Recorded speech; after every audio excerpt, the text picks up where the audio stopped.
results of diabetes care in the US and the UK are a disgrace.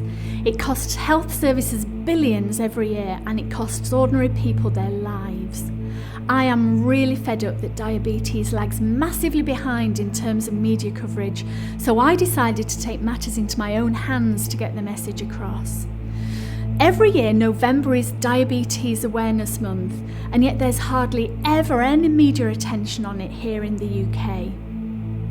Diabetes is treated like a poor relation compared to other more newsworthy topics, things like gun crime and drug addiction, and yet it kills and maims far more people every year than all of those things.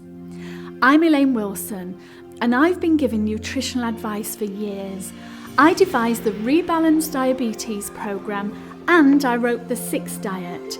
This is specifically aimed at people with diabetes, both type 1 and type 2. I'm really passionate about this, and so eventually I decided I wanted to create a hard-hitting mini-film to emphasise the issues. It calls diabetes the silent killer, and that's because people don't treat it as seriously as other threats to health and to life. This short film doesn't pull any punches, and that's because it's got to the stage now where people need to be shocked into action. While we were shooting the film, I thought it would be a great idea to rent one of those massive digital screens in Times Square, so that's what I did. We arranged for it to be shown on a continuous 24-hour loop on a 100-foot screen in Times Square on World Diabetes Day itself, on November the 14th. I get people come to me who are desperate for help because the advice they get through the NHS isn't effective.